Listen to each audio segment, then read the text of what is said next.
L'Union européenne franchit un nouveau cap dans sa guerre économique contre la Russie. Après avoir placé plus de 670 navires sur sa liste noire, elle autorise désormais la confiscation et la revente de leurs cargaisons. Vladimir Poutine dénonce un acte de piraterie et promet une riposte symétrique. La frontière entre sanctions économiques et guerre maritime devient dangereusement mince. La flotte fantôme russe est devenue l'expression commode pour regrouper des centaines de pétroliers et de cargos soupçonnés de transporter du pétrole russe en contournant les sanctions occidentales. L'Union européenne affirme que ces bâtiments utilisent des pavillons de complaisance, des sociétés écrans, des changements d'immatriculation et parfois des systèmes de localisation désactivés. Certaines irrégularités peuvent justifier des contrôles, mais l'étiquette permet aussi de présenter comme clandestin tout navire commerçant avec la Russie sans accepter les règles imposées par Bruxelles et ses alliés.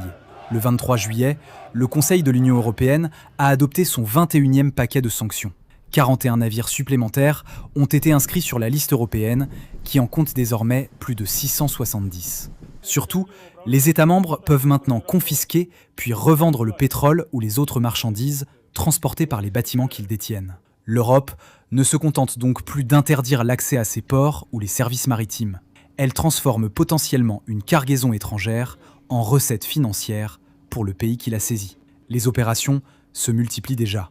En mars, la marine française a arraisonné le pétrolier Dena en Méditerranée après son départ du port russe de Mourmansk, car il était soupçonné d'utiliser frauduleusement le pavillon du Mozambique. En juin, la France a également saisi le Deliver près de la Sicile, après que le Cameroun l'avait retiré de son registre. Ces anomalies offrent une base au contrôle, mais Emmanuel Macron présente ouvertement ces opérations comme un moyen d'assécher les revenus russes.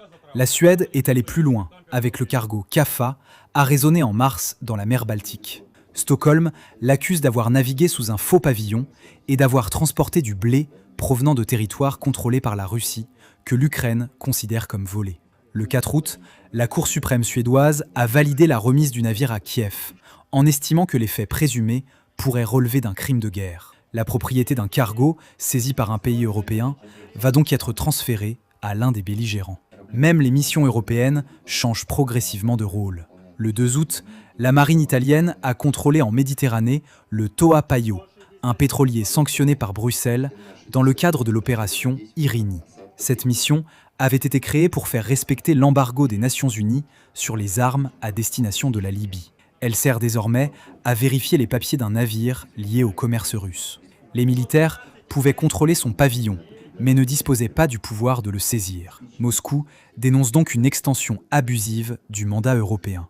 Vladimir Poutine s'est exprimé le 12 août à bord du croiseur Variag pendant des exercices de la flotte russe du Pacifique au large de Sakhaline. Le président russe a qualifié la saisie envisagée des navires et la revente de leurs biens de piraterie et de banditisme. Il a prévenu que la Russie répondrait de manière symétrique, pas nécessairement dans les mêmes eaux, mais partout où elle le jugerait nécessaire. Le commandant de la flotte du Pacifique, Victor Lina, affirme déjà connaître les routes et les cargaisons des navires liés aux États occidentaux. La réponse russe comporte elle aussi un risque majeur. Si Moscou commence à retenir des bâtiments occidentaux parce qu'ils utilisent des pavillons étrangers, la logique européenne se retournera contre le commerce mondial. Les pavillons de complaisance et les montages opaques ne sont pas une invention russe. Ils structurent depuis longtemps une grande partie du transport maritime.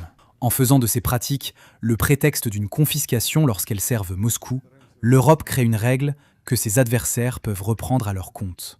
Les sanctions étaient présentées comme une solution permettant d'affaiblir la Russie sans entrer directement en guerre contre elle. Elle mobilise désormais des frégates, des commandos, des hélicoptères et des tribunaux chargés de transférer les navires saisis.